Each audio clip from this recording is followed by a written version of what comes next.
Okay students, इस chapter का last topic है एसी जनरेटर।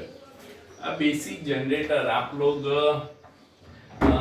10th स्टैंडर्ड में पढ़ के आए हो बेटा। इसका बेसिक कंसेप्ट क्या है, क्या चीज है, कैसे ये वर्क करता है, इसका कंस्ट्रक्शन क्या है, और ये सारी चीजें आप 10th स्टैंडर्ड में पढ़ चुके हो। ठीक है, मतलब कि एसी जनरेटर आपके लिए नई चीज नहीं है। फिर भी हम उसका बेसिक जो चीज है वो हम यहाँ पे डिस्कस कर लेते हैं एक बार, और फिर बाद में इसका एनालिसिस कैसे होता है कि भाई इसमें ईएमएफ जो इंड्यूस होता है वो ईएमएफ हमको कैलकुलेट करना है, तो हम कैसे कैलकुलेट कर सकते हैं वो चीज हम यहाँ पे डिस्कस करेंगे। तो जैसे as per name AC generator, ये एसी जनरेटर है। एसी ऑल्टरनेटिंग करंट जो जनरेट करता है उसको हम बोलते हैं एसी जनरेटर। ओके, कि भाई जो भी आप हम टरबाइन बोलते हैं या जो जनरेटर है वो जनरेटर में क्या होता है, तो वो अल्टरनेटिंग करंट को इंड्यूस करता है। ओके, और यही अल्टरनेटिंग करंट को लॉन्ग डिस्टेंस तक हम ट्रैवल करवा के हमारे घर में या इंडस्ट्री में जो भी रिक्वायरमेंट है वो रिक्वायरमेंट फुलफिल होती है। तो हमको यहाँ पे बेसिक पहले तो ये समझना है कि what is the principle of AC generator. AC generator का बेसिक प्रिंसिपल क्या है, तो यहाँ पे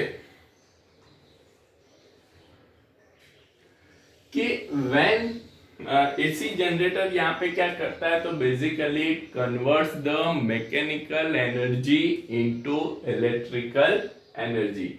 ये सिंपली क्या करता है, तो it converts the mechanical energy into electrical energy. आपको ये चीज पता है कि भाई एसी जनरेटर बेसिकली यहाँ पे वर्क क्या कर रहा है, तो जो हम मैकेनिकल एनर्जी दे रहे हैं उसको इलेक्ट्रिकल एनर्जी में कन्वर्ट करता है। तो ये कन्वर्ट कैसे करता है, तो if we change the area, effective area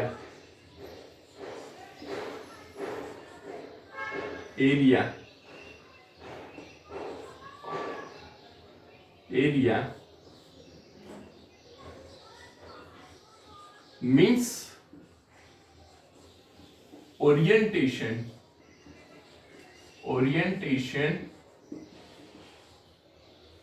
of coil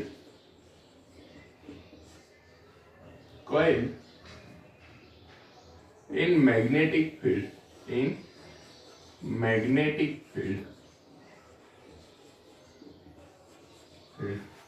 then the EMF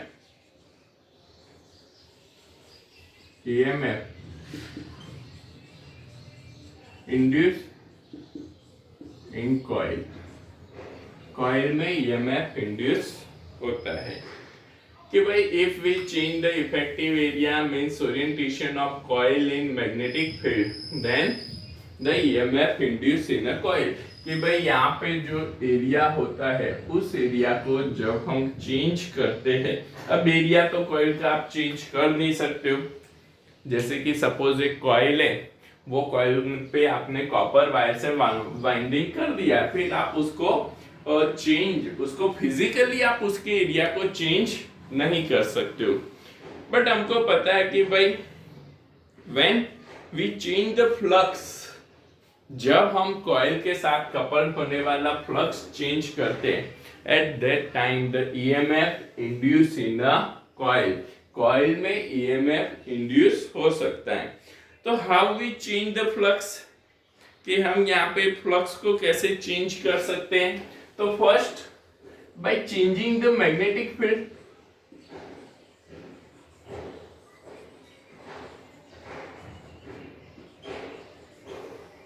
By changing the magnetic field, magnetic field यहाँ पे चेंज करते हैं तो हमको यहाँ पे मैग्नेटिक फ्लक्स क्या होगा, चेंज हो जाएगा। एक तो ये मेथड है कि भाई हम कॉइल के सराउंडिंग में जो मैग्नेटिक फील्ड है वो मैग्नेटिक फील्ड को चेंज करते हैं तो यहाँ पे फ्लक्स चेंज होता है, फ्लक्स चेंज होता है तो ईएमएफ इंड्यूस होता है। But this is not practically possible. Magnetic field को हम इतना इजी नहीं है कि मैग्नेटिक फील्ड को आप चेंज कर सकते हो कंटिन्यूअसली। तो फिर दूसरी मेथड क्या है? By changing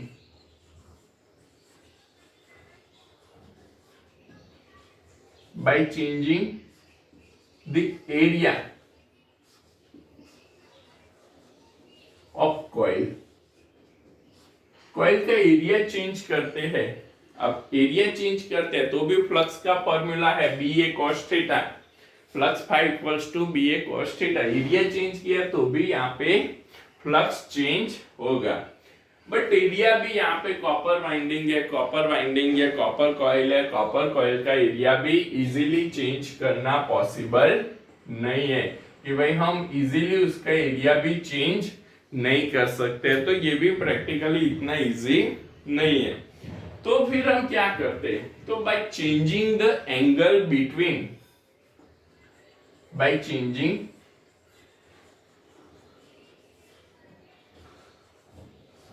the angle between area vector and magnetic field, area vector और मैग्नेटिक फील्ड के बीच का हम एंगल चेंज करते हैं तो भी हमको यहाँ पे ये जो फ्लक्स हमको मिलता है, flux phi equals to B A cos theta. तो अब एंगल चेंज हुआ, एंगल चेंज हुआ मतलब कॉस थीटा चेंज हुआ, कॉस थीटा चेंज हुआ तो फ्लक्स भी यहाँ पे चेंज होता है। And this is the practically possible. ये प्रैक्टिकली पॉसिबल है कि भाई हम उसका इफेक्टिव एरिया, जैसे कि समझो कि ये हमारा क्या है, शाफ्ट है। अब ये शाफ्ट को मैं ऐसे रोटेट करता हूं तो इसका इफेक्टिव एरिया क्या होगा? कंटिन्यूअसली वेरी होगा। अब रोटेट कर रहा हूं ऐसे मतलब एंगल चेंज हुआ, एंगल चेंज हुआ मतलब इफेक्टिव एरिया चेंज हुआ। तो उस चीज को हम यहाँ पे समझ सकते हैं। अब यहाँ पे हम इसको कि भाई हम यहाँ पे इफेक्टिव एरिया को कैसे चेंज कर सकते हैं, उस चीज को समझने के लिए हम यहाँ पे एसी जनरेटर का कंस्ट्रक्शन समझते हैं। तो कंस्ट्रक्शन में हमको क्या दिया है? एसी जनरेटर के कंस्ट्रक्शन में के बेसिक मेनली यहाँ पे the basic element of the AC generator, basic element of the AC generator. आपको पता ही है एसी जनरेटर के बेसिक एलिमेंट कौन से है? तो one is a rotor, one is a rotor जो शाफ्ट होता है। यहाँ पे ये जो कॉइल का शाफ्ट है, ओके, उसको हम क्या बोलते हैं? रोटर बोलते हैं। And second one is a stator. Second one क्या है? स्टेटर है। तो एसी जनरेटर के मेन बेसिक एलिमेंट दो है, रोटर एंड स्टेटर। अब यहाँ पे रोटर क्या है? तो हमने यहाँ पे ये जो कॉइल आपको दिख रही है, okay, this coil is called the rotor. इसको हम क्या बोलते हैं? रोटर बोलते हैं। अब ये कॉइल क्यों रोटर है? क्योंकि इसको ऐसे शाफ्ट के साथ जोड़ा गया है जिससे ये इजीली यहाँ पे रोटेट कर सकता है। 360 डिग्री रोटेशन पॉसिबल है। इसका रोटेशन कैसा पॉसिबल? ये यहाँ पे जो डॉटेड लाइन जा रही है that is the axis of rotation. ये इसका कॉइल का एक्सिस ऑफ रोटेशन है और यहाँ पे कॉइल का 360 डिग्री रोटेशन पॉसिबल है। तो that's why it is called the rotor. अब ये जो शाफ्ट है, कॉइल के एट द एंड शाफ्ट के एंड पे हमने यहाँ पे दो कार्बन ब्रशेस के साथ यहाँ पे स्लिप रिंग कनेक्ट है। अब ये जो कार्बन ब्रशेस है और कार्बन ब्रशेस के साथ जो स्लिप रिंग कनेक्ट है, ये स्लिप रिंग का यूज क्या है या कार्बन ब्रशेस को हम क्यों यूज करते? तो that this carbon brushes collect the EMF या collect the current from the coil and supply to the external circuit। Carbon brushes क्या करते हैं? तो कार्बन ब्रशेस यहाँ पे इलेक्ट्रिक EMF और यहाँ पे जो करंट है वो करंट को कलेक्ट करते हैं और एक्सटर्नल सर्किट में इसको थ्रू द स्लिप रिंग इसको प्रोवाइड करते हैं। ओके, तो कार्बन ब्रशेस और स्लिप रिंग यहाँ पे क्या काम कर रहे हैं। दूसरा हम यहाँ पे देखते हैं, तो मैंने नॉर्थ और साउथ दो हैवी मैग्नेट यहाँ पे पुट किए जाते हैं। अब ये जो हैवी मैग्नेट है, heavy magnet is called the stator, कि ये मैग्नेट कैसे है, स्ट्रेट है, ये मैग्नेट कैसे है, स्टेडी है, ये रोटेट नहीं करते। तो यहाँ पे क्या है कि भाई ये जो रोटर है, ये रोटर यहाँ पे रोटेट होता रहता है। जब हम यहाँ पे देखते हैं कि भाई ये हमारा रोटर है, ये शाफ्ट है, कॉइल है, ये कॉइल है को जब हम मैग्नेटिक फील्ड में रोटेट करते हैं तो मैग्नेटिक फील्ड कैसी होगी, इसकी परपेंडिकुलर। तो ये जो रोटेशनल एक्सिस है, रोटर की रोटेशनल एक्सिस है, rotational axis is perpendicular to the magnetic field, direction of magnetic field के परपेंडिकुलर डायरेक्शन में है। तो जैसे ही कॉइल रोटेट होती है, अब कॉइल यहाँ पे रोटेट हो रही है, जिसकी वजह से क्या होगा कि भाई यहाँ पे effective area of the coil is continuously change, क्योंकि angle between the area vector and magnetic field यहाँ पे क्या हो रहा है, चेंज हो रहा है। अब एंगल यहाँ पे चेंज होगा, जिसकी वजह से यहाँ पे जो इफेक्टिव एरिया है, इफेक्टिव एरिया भी यहाँ पे क्या हो रहा है, चेंज हो रहा है।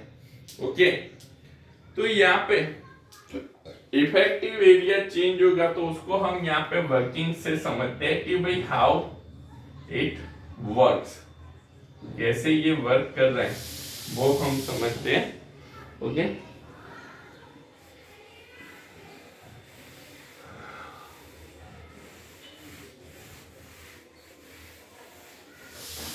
Working of AC generator.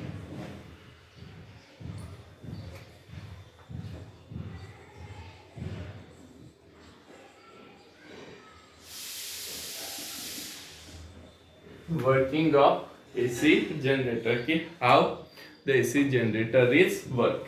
तो यहाँ पे जो रोटर शाफ्ट है, ये rotor shaft continuously magnetic field में रोटेट होता है। अब कंटिन्यूअसली मैग्नेटिक फील्ड में ये ऑन ए एक्सिस रोटेट होता है, जिसकी वजह से angle between the area vector and magnetic field change. अब एंगल चेंज होता है, जिसकी वजह से the flux coupled with the flux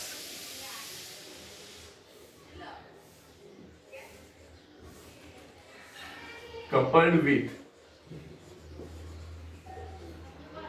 coil is change, कि भाई ये फ्लक्स भी चेंज होगा। अब ये फ्लक्स कितना कपल्ड होगा, तो flux phi of B equals to magnetic field कितना है, बी है, एरिया ऑफ द कॉइल कितना है, ए है, an angle between the magnetic field and area is theta. कितना एंगल है, थीटा एंगल है, तो फ्लक्स कितना कपल्ड हो रहा है, phi of B equals to B A cos theta. कितना है, B A cos theta, where theta is the angle between the area vector and magnetic field। अब यहाँ पे ये जो कॉइल है, the rotor rotate with angular speed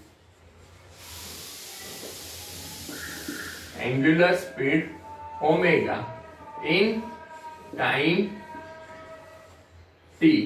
T time में ये ओमेगा स्पीड से रोटेट करता है, ओमेगा स्पीड से ये टी टाइम में रोटेट करता है। देन द एंगुलर डिस्प्लेसमेंट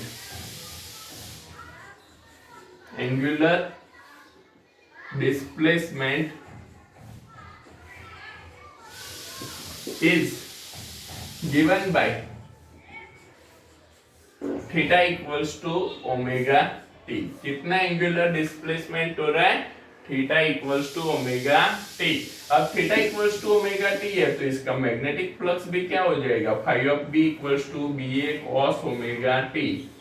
कितना होगा, phi of B equals to B A cos omega T.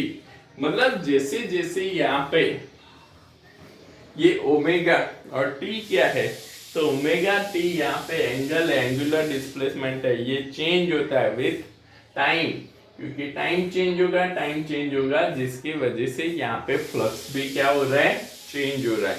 With respect to time यहाँ पे फ्लक्स वेरी हो रहा है। ओके, अब जब यहाँ पे with respect to time flux vary हो रहा है, तो from the law of Faraday,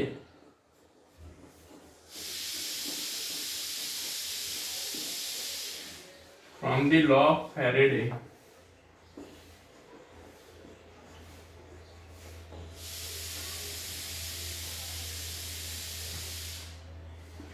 epsilon equals to minus d phi of b by dt equals to minus d by d of t equals to ba cos omega t।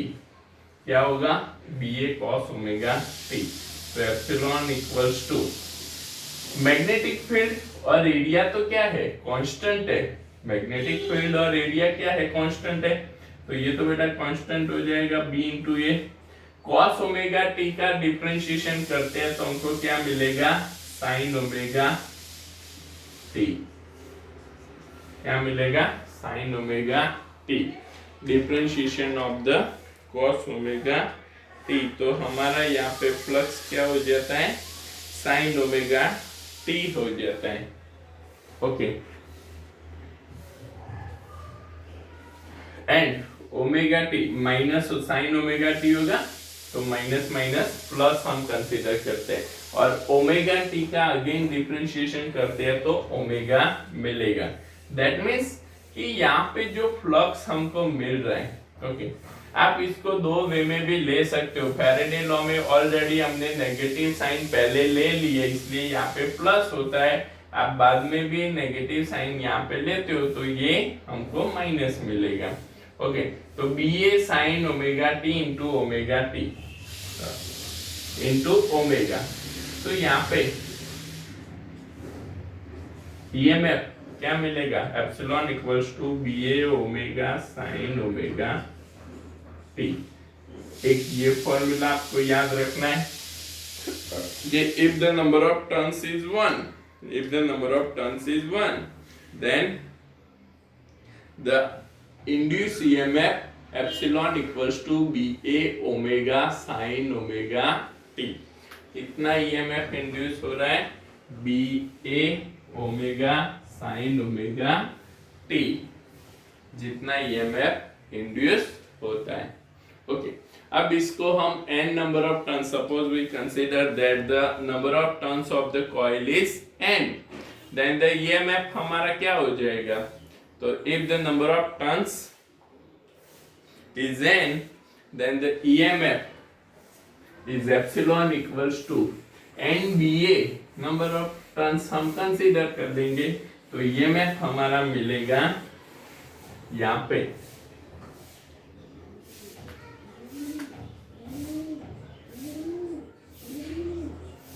if the number of turns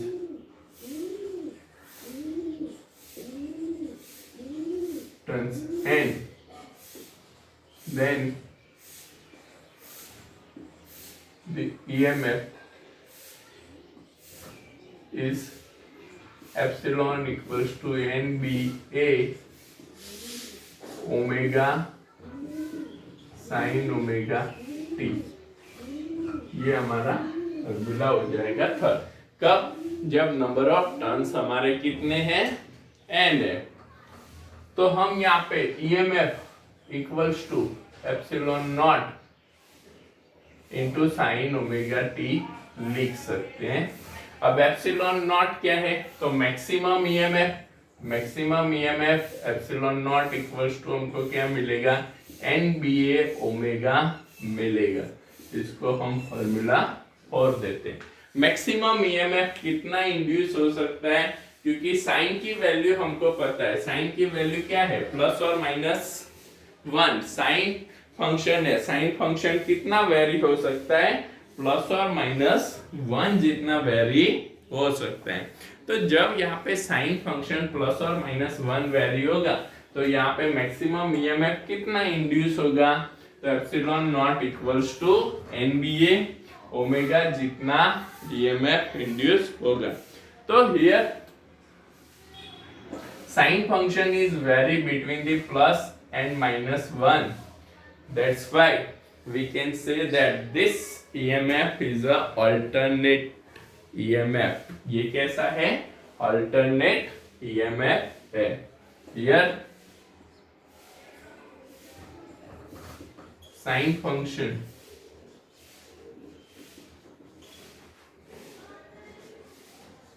varies between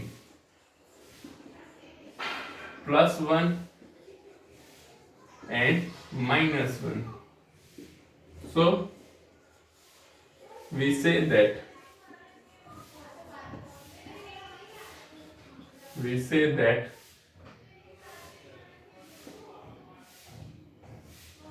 EMF is alternating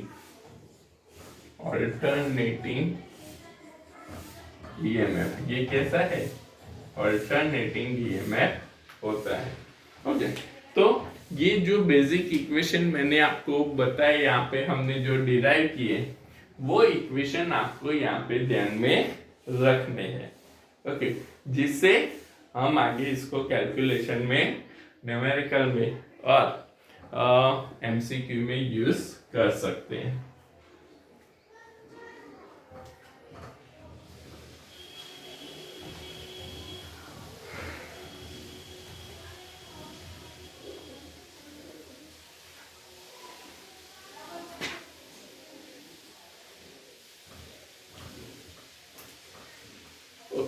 अब इसमें थोड़ा working में हम पूरा ये जो coil है, ये कॉइल रोटेट कैसे होती है, कितने एंगल से रोटेट होती है, वो चीज हम यहाँ पे समझते हैं। हमने यहाँ पे मैथमेटिकल एनालिसिस कर ली, कितना फ्लक्स यहाँ पे कपल्ड होता है और कितना ईएमएफ यहाँ पे कपल्ड होता है, वो चीज हमने यहाँ पे ले ली है। तो फ्लक्स क्या होता है, तो flux NBA cos omega T और ईएमएफ कितना है, NBA omega sine omega T, NBA omega sine omega T. Okay, ये दोनों फॉर्मूला हमको यहाँ पे पता है। अब यहाँ पे समझो, ये जो पूरा ये जो कॉइल है, ये कॉइल कितना रोटेट हो रहा है, तो ये कॉइल 0 डिग्री से स्टार्ट करके पूरा एक रिवॉल्यूशन कंप्लीट करता है, एक रोटेशन कंप्लीट करता है। तो एक रोटेशन के लिए इसको 0 डिग्री से 360 डिग्री तक रोटेट होता है। तो इसको हम डिफरेंट स्टेज में डिवाइड कर लेते हैं। तो पहला हम कंसीडर करते हैं स्टेज 1, जब coil theta equals to 0 degree means omega t equals to 0 degree पे है। कि भाई स्टेज 1, जब यहाँ पे कॉइल कहाँ पे है, 0 डिग्री पे, थीटा एंगल है, वो एंगल मतलब एरिया वेक्टर और मैग्नेटिक फील्ड के बीच का एंगल कितना है, 0 डिग्री एंगल है। तो यहाँ पे थीटा 0 हो जाएगा, ओमेगा टी भी 0 हो जाएगा। तो यहाँ पे फ्लक्स हमको कितना मिलेगा, तो 0 डिग्री पे cos 0 फ्लक्स यहाँ पे क्या हो रहा है, मैक्सिमम फ्लक्स मिल रहा है NBA। और ईएमएफ यहाँ पे कितना मिलेगा, तो ईएमएफ हमारा हो जाएगा 0। मतलब कि when the coil is in the magnetic field, कि जब यहाँ पे मैग्नेटिक फील्ड और एरिया वेक्टर दोनों एक ही डायरेक्शन में है, उस टाइम पे यहाँ पे कितना फ्लक्स, मैक्सिमम फ्लक्स कपल्ड होता है, बट ईएमएफ हमारा कितना होगा, 0 होगा। फिर यहाँ पे 0 क्यों, ईएमएफ 0 क्यों हुआ, क्योंकि फ्लक्स कांस्टेंट हो गया, फ्लक्स कांस्टेंट हो गया, तो ईएमएफ क्या होगा, 0 होगा। स्टेज 2 कंसीडर करते हैं। अब ये जो कॉइल है 0 डिग्री से रोटेट होके कहां पे आती है, 90 डिग्री, मतलब π/2। 90 डिग्री π/2 पे ये आती है। अब जब ये π/2 पे है उस टाइम पे यहाँ पे फ्लक्स क्या होगा, तो cos 90 जीरो होता है, फ्लक्स यहाँ पे जीरो हो गया, तो ईएमएफ यहाँ पे क्या मिलेगा, sin 90 1 होता है, NBA ओमेगा जितना ईएमएफ मिल रहा है। फ्लक्स यहाँ पे क्या हो रहा है, जीरो हो रहा है, बट ईएमएफ हमारा NBA ओमेगा जितना हो रहा है। सेम एज हम स्टेज 3 लिख सकते हैं, इसके लिए एंगल कितना है, पाई, ओमेगा टी भी कितना हुआ, मतलब 180 डिग्री। 180 डिग्री आप पुट करो तो फ्लक्स यहाँ पे क्या मिलेगा, माइनस NBA cos 180 क्या होता है, -1, एंड ईएमएफ हमको यहाँ पे क्या मिलेगा, जीरो। ईएमएफ हमारा जीरो हो जाएगा। देन स्टेज 4 180 डिग्री से ये वापस रोटेट होके कहाँ पे आती है, तो 270 कहाँ पे आती है, 270 3π/2, तो 3π/2 पे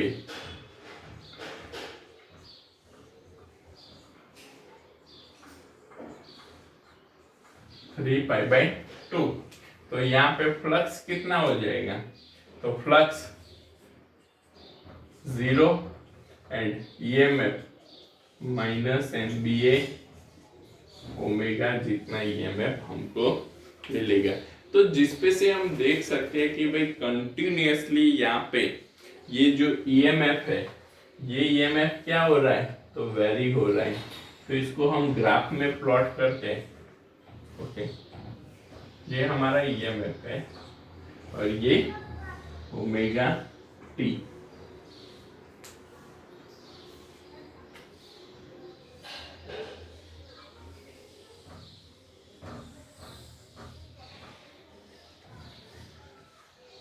तो जब हमने एंगल थीटा जीरो लिया, जीरो एंगल पे ईएमएफ कितना है, ये हमारा एंगल थीटा 0 डिग्री, ये π/2, ये पाई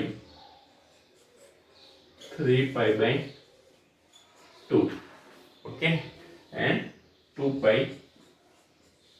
तो यहाँ पे 0 डिग्री पे ईएमएफ कितना है, जीरो है। 90 डिग्री पे ईएमएफ अगेन कितना जा रहा है, मैक्सिमम पॉजिटिव साइड में। ईएमएफ 90 डिग्री पे कितना मिला, NBA ओमेगा जितना ईएमएफ हमको पॉजिटिव साइड मैक्सिमम मिलता है। अगेन पाई 180 डिग्री पे ईएमएफ कितना हो रहा है, जीरो हो रहा है। अगेन 3π/2, तो ये ईएमएफ अपोजिट डायरेक्शन में क्या है, मैक्सिमम जा रहा है। ये ईएमएफ अपोजिट डायरेक्शन में मैक्सिमम जा रहा है। और अगेन 2π मतलब 0 डिग्री पे वापिस ये जीरो हो जाता है। ओके, तो ये पूरा ऑपरेशन स्टेज 1 2 3 4 जो है, ये पूरी एक कॉइल है, ये कॉइल 1 रोटेशन कंप्लीट करती है। तो यहाँ पे कैसे ईएमएफ इंड्यूस होता है, तो हम यहाँ पे देख रहे कि भाई ईएमएफ कैसा हो रहा है, जीरो है, फिर मैक्सिमम जा रहा है, फिर जीरो है, फिर अपोजिट डायरेक्शन में मैक्सिमम जा रहा है, फिर वापस जीरो। तो कंटिन्यूअसली ये ईएमएफ पॉजिटिव नेगेटिव में अल्टर्ड होता रहता है। अब जब ये पॉजिटिव नेगेटिव में अल्टर्ड होता रहता है, that's why it is called the alternating current generator, AC generator बोलते हैं इसको। हम क्या बोलते हैं, alternating current generator, AC generator. Okay,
okay बेटा, इसमें अब थोड़ा हम कि भाई डेट यहाँ पे प्रैक्टिकली कौन से कैसे जनरेटर यूज होते हैं।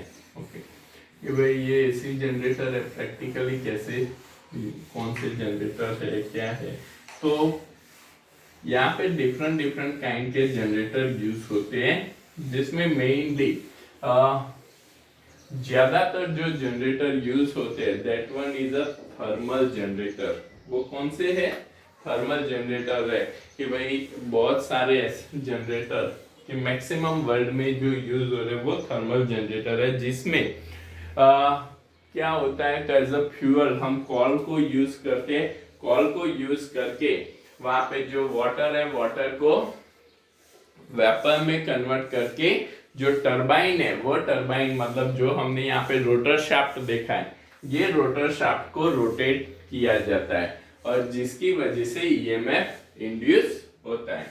तो मेनली थर्मल जनरेटर, उसके बाद है हाइड्रो जनरेटर यूज होते हैं। ओके, फिर विंड मिल है, विंड मिल को यूज करके भी हम यहाँ पे ईएमएफ इंड्यूस कर सकते हैं। अब ये जो सारे जनरेटर है उसमें मतलब जैसे कि मैंने बोला कि fuel as a fuel call को यूज किया जाता है, सेम टू सेम बहुत सारे ऐसे जनरेटर हैं जिसमें एज अ फ्यूल न्यूक्लियर फ्यूसाइड, जो न्यूक्लियर फ्यूसाइड न्यूक्लियर फ्यूल होता है, न्यूक्लियर फ्यूल को भी यूज किया जाता है, जिसको हम बोलते हैं न्यूक्लियर पावर प्लांट। उसको हम क्या बोला जाता है? न्यूक्लियर पावर प्लांट या न्यूक्लियर जनरेटर भी बोलते हैं। ओके, फिर यहाँ पे ये जो जनरेटर नाउअडे जो जनरेटर डेवलप होते हैं दैट जनरेट्स द 500 वाट 500 यहाँ पे जो 500 मेगावाट के जनरेटर नाउअडे डेवलप किए जाते हैं कि जो at a time 500 megawatt power produce कर सकते हैं। फिर यहाँ पे इसकी जो फ्रीक्वेंसी ऑफ रोटेशन है कि भाई ये जो रोटर है ये रोटर पे से उसकी फ्रीक्वेंसी ऑफ रोटेशन और उस पे से जो फ्रीक्वेंसी ऑफ अल्टरनेटिंग करंट होती है वो frequency of alternating current for India ये 50 हर्ट्ज रखी गई है एंड फॉर यूएस जैसे कि यूएस और अदर कंट्रीज है कुछ कंट्रीज ये 60 हर्ट्ज फ्रीक्वेंसी रखते हैं। इंडिया में ये कितनी है? 50 हर्ट्ज फ्रीक्वेंसी है और यूएस और ऐसे कंट्री है जहां पे ये फ्रीक्वेंसी कितनी है? 60 हर्ट्ज है। ये फ्रीक्वेंसी आप ध्यान में रखना। ओके, तो this is the AC generator. ये हमारा एसी जनरेटर हो गया। अब हम जो रिमेनिंग क्वेश्चन बाकी है वो कुछ यहाँ पे देख लेते। इसमें एग्जाम्पल 6.8 है ना, 6.8 आप एक बार होमवर्क में देख लेना, ज्यादा पूछते भी नहीं है पर एक बार इसको देख लेना। एग्जाम्पल 6.9 इलस्ट्रेशन का हो गया। एग्जाम्पल 6.10 हम यहाँ पे देखते हैं।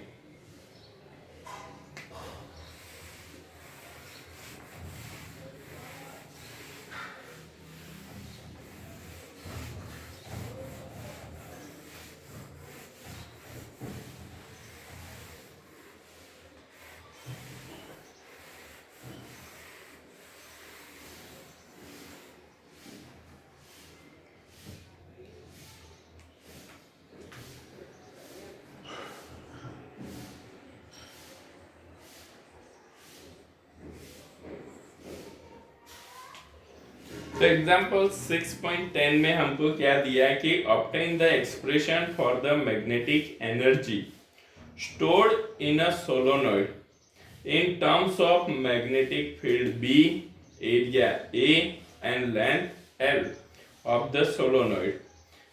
एक तो हमको पहले क्या बोला है कि एनर्जी स्टोर्ड इन अ सोलोनॉइड, कितनी मैग्नेटिक एनर्जी सोलोनॉइड में स्टोर होती है वो निकालने के लिए बोला है, और इन terms of magnetic field area and length.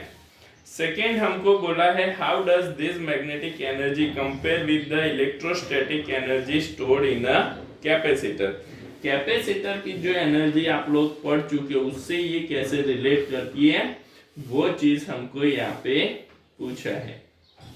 Okay, तो यहाँ पे हम उसको समझ लेते हैं कि भाई ये कैसे रिलेट करती है और कितनी एनर्जी स्टोर होती है। पहले हम ये निकालते हैं कि भाई कितनी एनर्जी स्टोर होती है।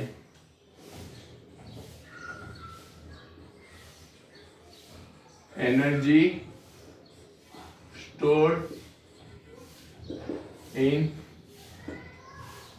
सोलोनॉइड। सोलोनॉइड और इंडक्टर भी हम कह सकते हैं। Energy stored in a solenoid, in a solenoid. तो यहाँ पे हमको कितनी एनर्जी स्टोर होती है वो हम यहाँ पे देखते हैं। तो हम यहाँ पे ईएमएफ कि भाई यहाँ पे जब हम सोलोनॉइड का ईएमएफ देखते हैं कि भाई सोलोनॉइड में हमने ईएमएफ डिराइव किया था, तो ईएमएफ कितना था, epsilon equals to L D I by D T.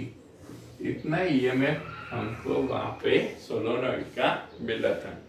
अब यहाँ पे हम देखते हैं कि भाई पावर इन अ सोलोनॉइड कितना होता है। पावर का फॉर्मूला पता ही है, P equals to epsilon into आई।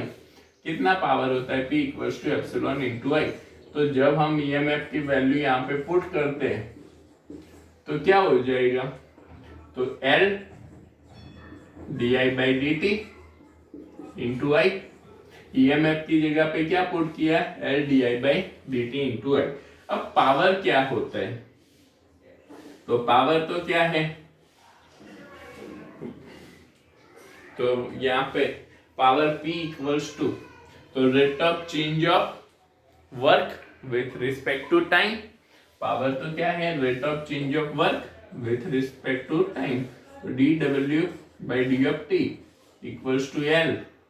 आई को आगे ले लेते हैं, तो L into I D I by D T. तो यहाँ पे डी ऑफ टी कैंसल हो जाएगा, तो work done D W equals to L into I into D of I हमको मिलेगा।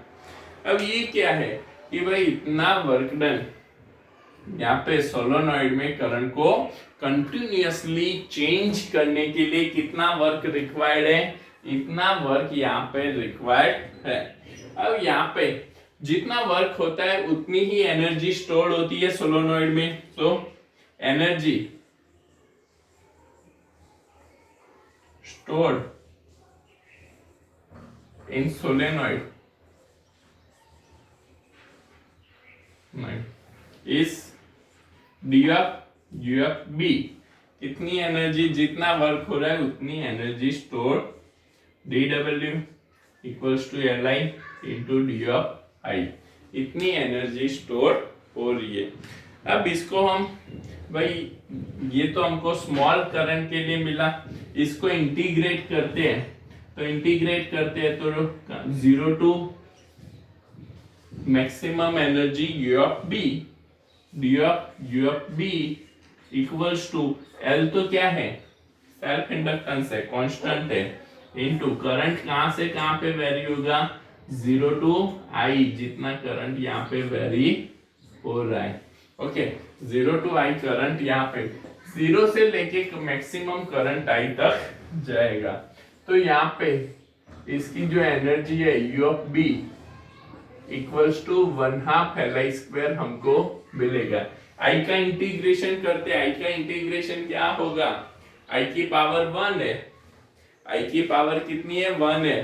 तो आई का इंटीग्रेशन करते हैं तो आई स्क्वायर बाई 2, तो आई स्क्वायर बाई 2 है, मैंने 2 को आगे ले लिया, 1/2 L आई स्क्वायर। तो ये तो हमको क्या मिल गया भाई, कितनी एनर्जी स्टोर होती है। तो ये हमको ये एनर्जी मिली, बट हमको क्या पूछा है कि in terms of magnetic field हमको ये एनर्जी निकालनी है। तो यहाँ पे for the solenoid magnetic field क्या है, B equals to mu naught Ni।